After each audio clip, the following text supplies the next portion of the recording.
welcome back to the Constitutionals Podcast. I'm your host, Chad White. If you didn't know, this is the premier podcast for the website, cpluscomedy.com. Like I just said, it's a website. Go there. Welcome in episode 324. We are back doing a giant show with close to 1, 2, 3, 4, 5, 6, 7, 8 stories. Some of them are mostly the same. Maybe I should just pull one of these off. I'm going to pull one of these off. There we go. Yeah, that was a lot. Ah, shit. Hold on. We'll see where this goes. I don't know. Maybe we should do that. Oh my gosh. Hi. Welcome back in. I'm sorry. I should have done this before. I was reading, quite frankly, I saw a story pop up as I was opening up a new tab. Something about Paramount, them pausing some major events. And I go ahead and read, and then it's, it's something I thought I could throw into this week's episode of this show. What's been going on? I don't know, nothing much. What's going on with you? I started a new show. It's The Pit on Max. It's the Noah Weil, or Wiley, I don't know. That show, I was not going to watch it. And then I kept saying, every time I opened Max, because my new thing now is when I'm working out at home, which is just I'm on the treadmill or I'm on the bike, is to, if I can't find a movie, last Saturday, I watched Unknown, the 2011 movie starring Liam Neeson. I love a Liam Neeson movie. Oh my gosh. I prefer a Liam Neeson semi-action movie, because that's what they are now, because he's so old. I know I've mentioned this before. Straight to streaming movie, you give that to me, baby, oh baby, I'm having a good time. Love it. So I watched Unknown, but I've also been working my way through Gotham. I wanted to, I've seen every, have I? I've seen 95% of the DC shows. I've seen 95% of every live action DC Comics TV show. I still have to watch a lot of Smallville, a show I own digitally on iTunes, unfortunately. So I have to watch it on Apple TV. And I loved The Flash. When The Flash came out, oh my God. And Arrow, I was so all in. And Legends of Tomorrow, I missed a lot of Supergirl. I watched the first 3 seasons, and then it fell off for me because I just didn't care enough. But I popped back in for, when they had Crisis and all that stuff. And then I did not see the Gotham Knights is the game. I don't know if the show they did after Arrow that followed the daughter of Arrow. Also I started watching on Disney Plus that new Spider-Man show. Oh my God, it's great. And I like that they're taking a different approach, which is fantastic. In the same way that Gotham is a different approach. I mean, I just take a different. I don't want to see the same stories over and over and over again. That's my big issue with these superhero movies today, is that you're seeing the same thing. I don't care if Avengers Infinity War or Endgame did a time travel thing. I don't care if Tom Holland's Spider-Man meets up with the other 2 Spider-Men, even though I did like that movie. I don't care if Zack Snyder's Justice League is 4 hours long and it makes the original movie better. Well, actually, that one's different. That one's different because it does tell a different story. So I was wrong about that. But I don't care if the Suicide Squad is, doing whatever. I want something different. And this new, your amazing neighborhood friend Spider-Man, is that what it's called? I think it's very fun, and I think it looks great. I love this art style. You have to get used to things. My biggest issue with this entire show is right before it premiered, I think last week, the main voice actor for Spider-Man said the word Hudson Thames, and I will never forget this. He said, "I hope it's not too woke." He was afraid it was going to be too woke. He didn't say those words, but he's afraid that the show. He did use the word woke. He did say he was afraid the show was going to be too woke and that people wouldn't watch it. My man, you are working on quite possibly the next biggest superhero show. You're in the biggest superhero property. Who cares? People are going to watch it. Don't say something stupid like you fear that it's too woke. Yeah, there's a Black Harry Osborn. Yeah, it's great. It's awesome. Just shut up. Do the job. I'll be Spider-Man. You want to be Spider-Man? Hey, I got gas canisters to shoot my weapon out. Look at me. Anyway, I think it's a fun show. That's pretty much it. I think those are the only two things I started. I also watched Am I Okay? Starring Dakota Johnson. It's a wonderful movie. Oh, that's a great, cozy watch. And that didn't turn out to be what I thought it was going to be, which is excellent because it's Tig Notaro and her wife, Stephanie Allen, were the ones who directed it. I don't know if they wrote it. They probably did too. I'm not going to check. And that's it. I haven't beaten any video games. That's it. I got nothing else going on. Maybe something will pop up.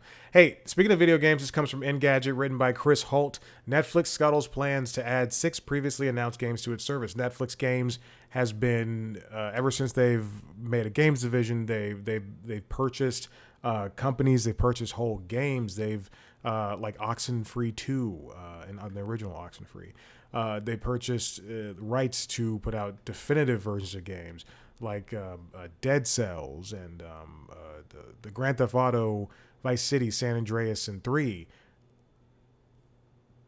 But as they have learned, game development is so difficult.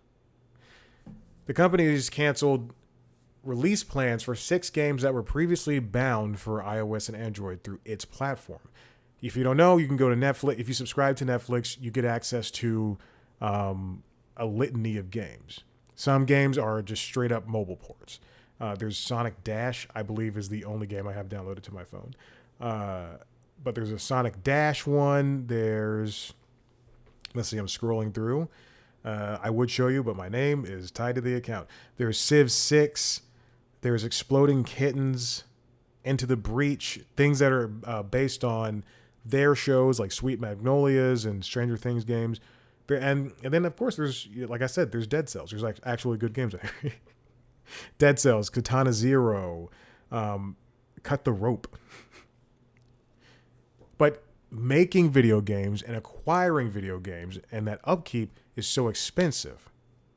This is first reported by What's on Netflix. Games like Thirsty Suitors, which you can play on PC and on console. I've been playing it on Xbox. It's a great game. Is no longer going to be on the service. Compass Point West, Tales of the Shire, a Lord of the Rings game. Oh, no. Don't Starve Together, which is a pretty big game. Lab Rat and Rotwood. A Netflix spokesperson confirmed the decision to Engadget, noting that nixing the planned additions was, quote, just a natural part of adjusting our portfolio as we learn more about what our members like. Guess who's outside? My neighbor's dog. I think he's barking at Nova. Because the cat's outside. It's unfortunate that, I don't know why they wouldn't want to bring a game like Don't Starve or Thirsty Suitors, because both of those have been, here's my barometer of what makes a big game. If it's popular enough to warrant a review from a company like IGN or GameSpot or Eurogamer, just like a big publication is going to review it, and or if it's just talked about online relentlessly. And I'm not somebody who hangs out online much anymore, so I'm in the former camp. And like, hey, if I see that Thirsty Suitors has been reviewed by an IGN reviewer, because IGN does not review games, IGN reviewers do. But if I see that has happened, that makes me want to go check it out even more. That's why I finally checked out Balatro. That's why I finally bought Balatro. Because I saw this review and I was like, what is Balatro? Then I Google it and people have been talking about it for years, for months, excuse me. But gaming is difficult. They removed several games from their library, and Netflix did. And in October, it was announced that they shut down a AAA studio which was called Team Blue, and no one had known. Leanne Loom, an executive who helped bring the likes of Hades and Grand Theft Auto to Netflix's library, while leading second and third party development and publishing efforts, recently became the head of games at Annapurna Interactive, following an exodus there. Yes, Annapurna, the movie production company. They've done games like Telling Lies. They've done games like Flower, Donut County, Ashen, Gone Home. A lot of these I have played. I think I beat Gone Home. I think I also watched someone play Gone Home. That was one of the last times I watched somebody. No. I did not. I used a walkthrough. That's what happened. Because I wanted to 100% it. Oh, how sad is that? I used the walk. I don't knock a walkthrough. I love a walkthrough. In fact, I'll be very upfront about this. God of War Ragnarok has been out for 2 years. Prior to that, God of War, the 2018 game, I've owned it for, let's say, it's 2025. I owned it for ever since it came out, more or less. In the last 2 months, I've sat down and said, I'm deleting this game from my phone, from my PlayStation. I need to beat it. And I've just been looking at a walkthrough the entire time, scrolling through, looking at videos. I'm just like, all right, come on, I got to get this done. I'm almost done. It's a great game. I love the story. The characters are great. The controls are a little iffy. But man, once you play, I really enjoyed God of War 2018. I am doing this so I can go play God of War Ragnarok. But once the game God of War 2018 looks so daunting because it appears to be this big open world game, and it is. It's an open world thing, and you can go do whatever. There's side objectives and all that stuff, but there is clearly a main story. Which also, I hate the map. And the map makes it look like there's so much more to do, but you're more or less, there's like 3 or 4 or 5 paths, and you can only go down those paths. And so it feels like an open zone game, much in the way of the new Sonic Frontiers, which is a game I also want to play. But anyway, I don't know why I'm talking about this. There's a lot of games on here that I played from Annapurna. At 12 minutes, I beat 12 minutes. The Artful Escape, I beat that. Neon White is a game I own twice over, and each time I pick it up, I don't know what to do anymore.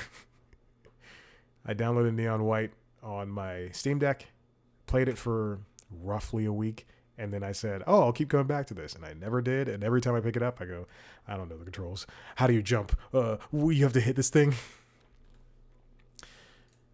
Oh boy, I'm 15 minutes in, and I still don't. I spent way too much time on that first story. This next one comes from Alex Weprin and Etten Vlessing at The Hollywood Reporter. Fox Corp soars to big quarter fueled by election spending and live sports. So Fox Corp, which is the owner of Fox Broadcasting as well as Fox News, the big takeaway from this story is that they are. What was this? Q4 results from 2024. They're trying to show, really kind of bolster up and show advertisers and prospective people who want to spend time with the Fox family what they have to offer. So before this Super Bowl game on February 9th, they're talking about, how many millions of dollars of ads ad time that they have and everything like that. But and what shows and movies that they're looking forward to, coming out on their platforms. The thing is, let's go back to that word, platform. Rupert Murdoch's company is looking to finally put out a streaming product. Now, before I talked about Venu, which was the service that Fox Broadcasting, Warner Brothers Discovery, and Disney were all going to create together a streaming platform to put sports out. They were sued by Fubo TV, delayed a year and putting out Venu, the streaming platform, which is going to gather all of their sports assets together, sports broadcasting assets together, as well as regular channels into a cable-like product. And then Disney bought Fubo. And then basically everybody kind of just disbanded and was like, we're not going to do this sports streaming thing. I lost the quote I was going to read. Murdoch's like, hey man, that Venu stuff, we were just playing. We're putting all our money in on Tubi, and we're going to jump in on this streaming thing that is also not Tubi. Fox Corp has so far kept mostly free of a competitive streaming arena, except for launching its free ad-supported streamer Tubi. Murdoch gave few details on content and brands destined for the new DTC service, which is direct-to-consumer, but he added the overall package will, quote, be holistic of all our content of sports and news. So at some point in the next year or two, you're going to see the Fox streaming app. You're going to see, and on that platform, you'll probably see Fox News stuff. You'll probably see, well, not Fox News stuff. You'll see Fox News. You'll see Fox News things. You'll see the Fox broadcasting shows. You'll see shows like Animal Control and Gordon Ramsay things. I can't think of other shows besides Animation Domination. But those shows also live on Hulu. And oddly enough, a lot of them, including just Grimsburg and Crapopolis, their first seasons are available on Netflix, which I think is a great strategy for Fox to do, for Fox Broadcasting is, hey, let's, the latest season can live on Hulu, which is what they should do, but also let's put on Netflix on the biggest platform in the world.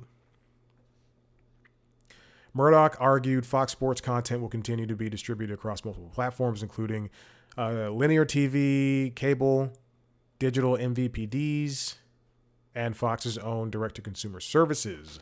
The goal, he added, was Fox protecting its traditional linear TV services while expanding its reach in streaming, where advertising dollars are increasingly flowing. The same thing can be said about, Disney. We're going to see more about that. Oh my gosh. We're going to see more about that in a second. But Disney, even though Disney and Warner and every other company, Paramount, they're seeing at NBC Universal, they're seeing decreases in people on linear. You still have to provide something for that platform because a lot of people still don't have streaming, or they rely on one or two streaming services as opposed to 8. This next bit comes from Ryan Christoffel over at 9 to 5 Mac. Disney teases ESPN streaming service with new details and an early fall launch. The reason I bring this one up is because Disney's CFO Hugh Johnston talked about the Q1 results of Disney, and he says, on top of a lot of things about them being very value focused, this is on Squawk Box. I linked to the video because one of these articles it did not. They mentioned it. They're going to essentially more or less streamline the Disney offerings, the Disney family of streaming apps. Let me start with this first article because I just opened up a third one. ESPN, here's what he said about this is what this Disney company and Bob Iger had to say about the ESPN streaming service. ESPN's flagship offering that will launch in early fall has been and remains our priority. We expect the elevated product and content experience, which will all be housed within the ESPN app, will be a digital destination for sports fans, unlike anything available in the marketplace today, with the full suite of ESPN's networks and ESPN Plus, and highly interactive and personalized features. What I take that to say is ESPN Plus will not be that product. They're going to have to sunset that. Probably within the next couple of months, we'll learn more about that before the ESPN apps, because you can't remember when HBO had HBO Go and HBO Max. it had HBO Go and HBO Now. HBO Go and HBO Now. And Go was the one you could subscribe to if you didn't have cable, and Now was the one that you had if you did have cable. And then eventually HBO Max became that one product, which was insane. Which is like, it was so stupid that those two things existed. Whereas now, I fully expect if Fox releases their streaming app that it will have, the everything that you can go to. I wouldn't have to pay for two different things, which I would never pay for a Fox streaming app. But anyway, I take that to mean that ESPN Plus will go the way of the sword and just die, and ESPN, the streaming app, will be the replacement. And I see it as something, I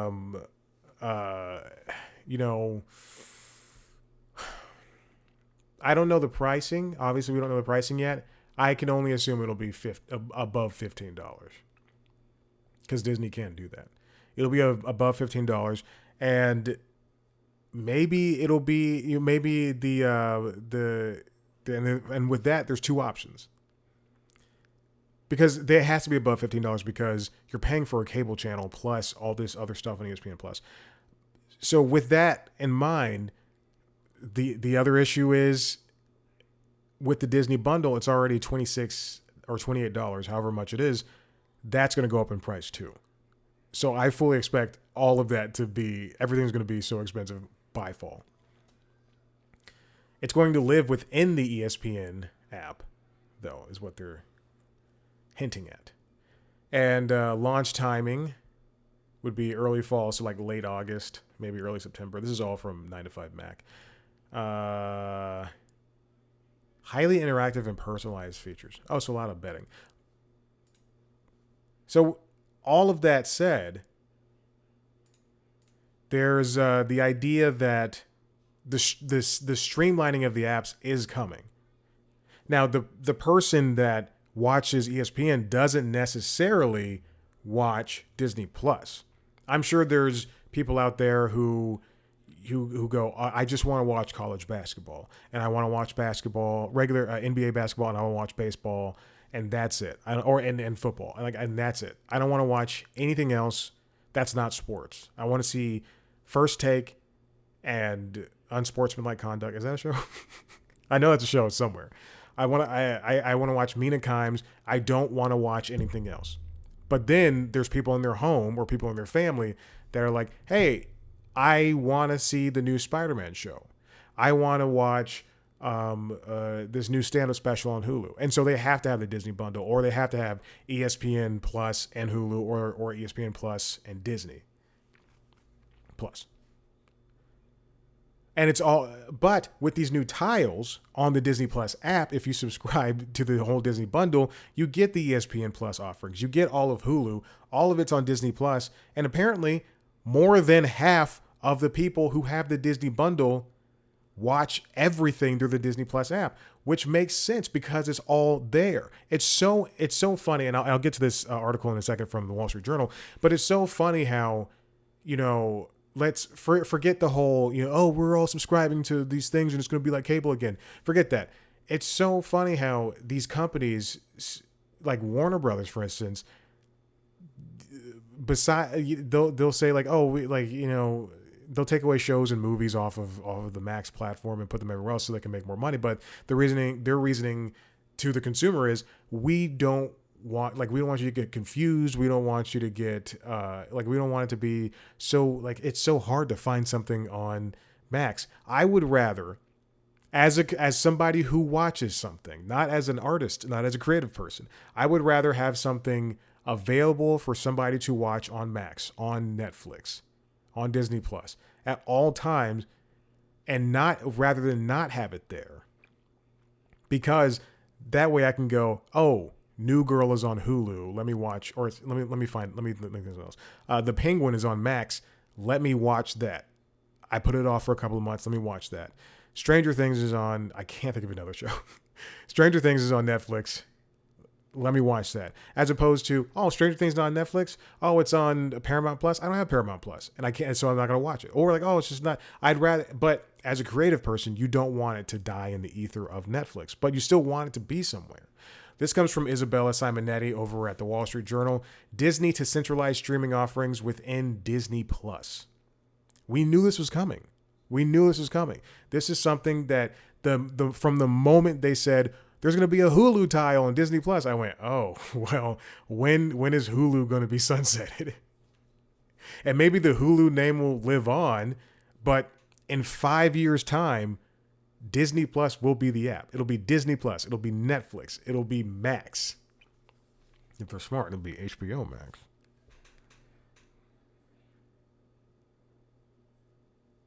After years of heavy investment in streaming, the company has implemented more cost controls and fine-tuned its approach. It is now betting that Disney Plus is the best way to centralize its portfolio of sports, news, movies, and TV shows. CFO Hugh Johnston, Finance Chief Hugh Johnston said of Disney Plus in the Wednesday CNBC interview. This is why I linked to this interview. It's going to be the portal into all things Disney. I'm trying to find his exact quote because you know what? That's the issue. I found a different article. This is why this is so bloated. I found a different article about what he exactly said, and they didn't link to the CNBC interview. They didn't link to anything else. And I was like, is this true? So I had to watch the entire CNBC interview. But yes, he did say that they are centralizing everything in Disney Plus. Disney sees its vast portfolio of live sports and live programming as a competitive edge, Bob Iger said. For sports fans, quote, it's about sports every single day, blah, blah, blah. Okay, whatever. They're going to be doing new live sports shows that will be exclusive to Disney Plus, including a daily episode of a popular show, SportsCenter. It aims to launch a new ESPN direct-to-consumer service, obviously, blah, blah, blah. Okay. That's crazy that a new daily episode of SportsCenter. You don't need more of that. But the new live shows to exclusive Disney Plus makes sense because they're doing that with Family Guy. Family Guy was Hulu. They're doing that with The Simpsons. They're doing that with, I don't like the idea of exclusive things like that. However, if it allows Family Guy and The Simpsons and Bob's Burgers to continue to live on, then so be it. Same thing for that the SNL 50th concert. Look, if that means that SNL can last another 50 years, they're like, all right, fine, why not?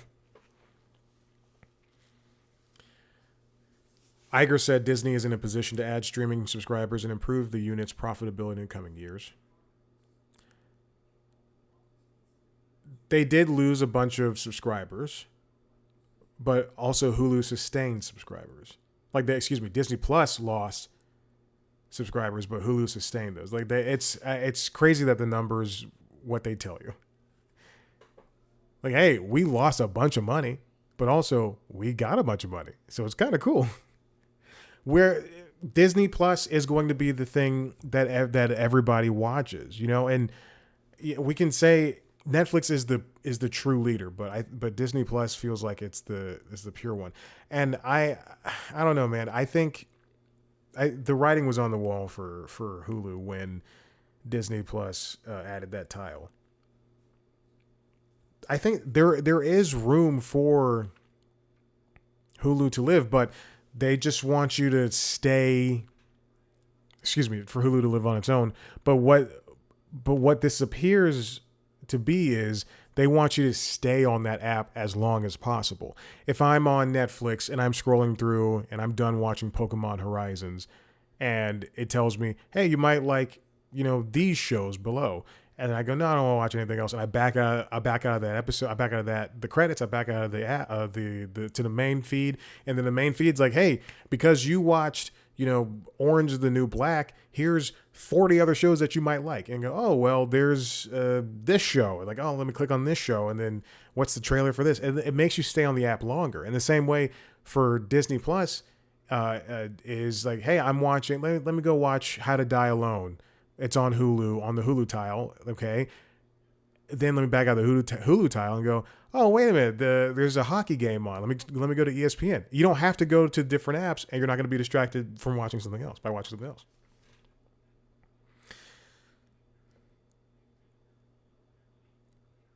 But keep in mind that all of this costs money. This comes from Eric Hayden over at The Hollywood Reporter. Disney lowers content spending estimate by $1 billion for this year. You know, it's interesting. I said, I don't know if I'm going to be able to do a couple of stories, and I have to move them to next week. They'll be relevant then. Trust me. Disney, like Apple, wanted to spend so much money on streaming. Then the pandemic hits, and we hit a streaming bubble, and a streaming bubble pops. And then they realize after these strikes, oh man, we're spending way too much. We can do so much less with so much less. They're going to spend $23 billion instead of $24 billion for produced and licensed content, as well as sports rights. And sports rights cost a lot of money. In November, Disney said it expected to spend $24 billion, but now they're taking it down to $23 billion. In terms of cost cutting, this comes from CFO Hugh Johnston. As a company, we're focused constantly on identifying opportunities where we're spending money perhaps less efficiently and looking for opportunities to do it more efficiently. Less is more. As of December 2024, Disney Plus core subscribers stood at 124.6 million, while Hulu sat at 53.6 million, which is a gain of about 10 million over the course of the year for Disney Plus and 4 million for Hulu at that time. They're happy with the sub numbers for Disney Plus and Hulu. Even after, this happens after, they raise prices for both of those, for the entire life of the things.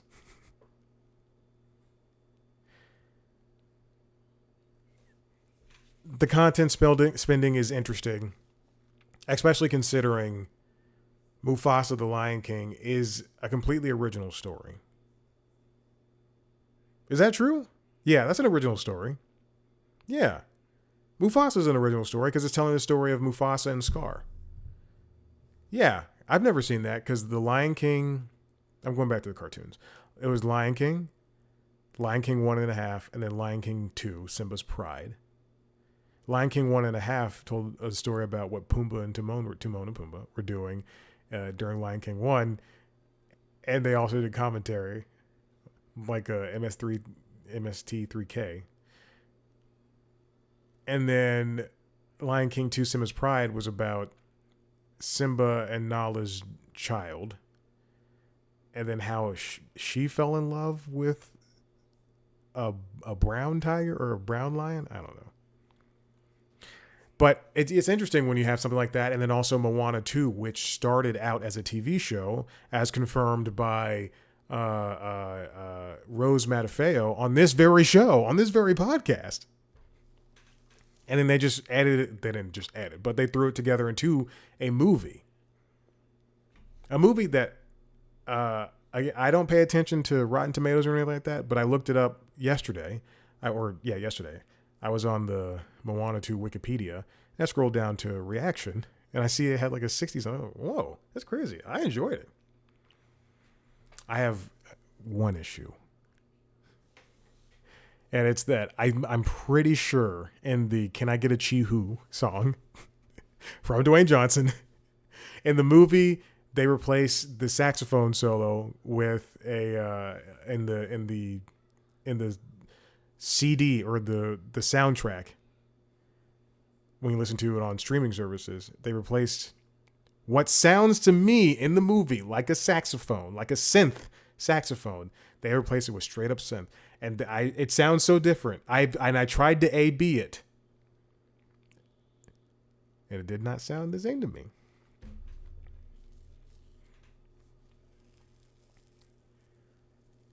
We're in this post-strikes world where movies like Wish and the Marvels did not do well.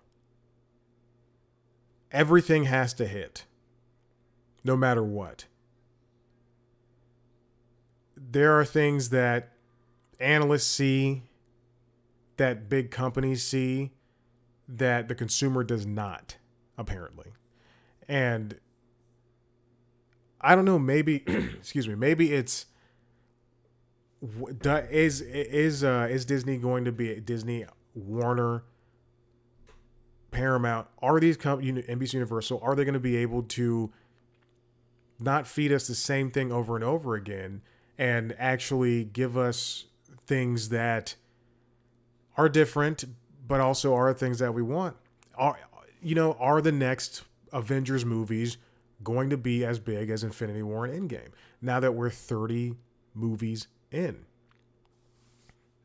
Even look at the next Jurassic Park movie. You watch that trailer with Scarlett Johansson and the rest of that cast, who I don't know, I can't remember anybody else. But you watch it with Scarlett Johansson and you go, is this going to give the same itch that Jurassic World, that trilogy, made so much money? Because it did the nostalgia thing. It was the big blockbuster thing. And it had, at the time, one of the biggest stars in the world. And the beautiful Bryce Dallas Howard. The gorgeous, beautiful Bryce Dallas Howard. But can they recapture that same thing with Scarlett Johansson, who is, yes, arguably one of the biggest stars in the world, but can they capture that again, even though critically the Jurassic World movies were just gray? Will $1 billion in content spending, will that be the difference? Will that be the difference from, them buying the rights to a new IP? Because it has to be IP. Will that be the difference from them making more shows or doing bigger, bolder projects, even if they are helmed by who are those brothers? Who are those guys? Oh, Jesus. Avengers film series. The Russo brothers. I want it to be known. I typed in Avengers film series.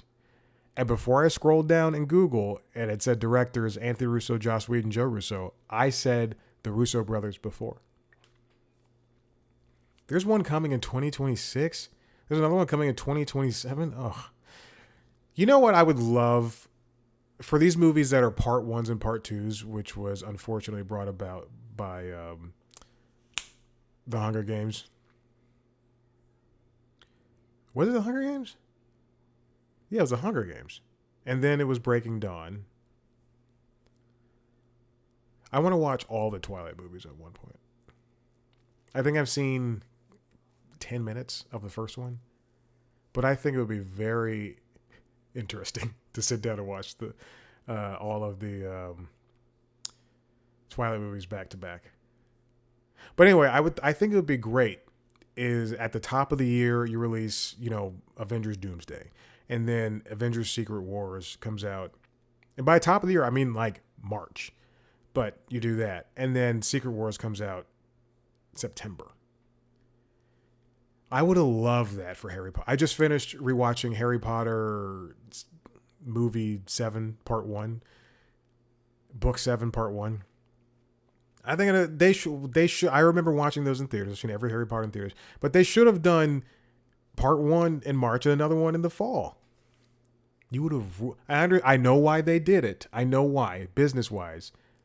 I'm just saying it'd be very fun for the consumer, for the person who's watching all this junk, to see that back to back. That's how the X movies did, right? X movie. What was it called? X, Maxine, and yeah, the movies from T West. Yeah, because X and Pearl came out in the same year, and then Maxine came out in 2024. X is the best one. I will tell you that I am 15 minutes in the Max scene, and I started it in November. I remember everything that happened. I know. There's like a guy or something. No. She's she just got she just did the audition for that adult film. Boom. I still remember things. And she's a black friend. Oh yeah, I remember things.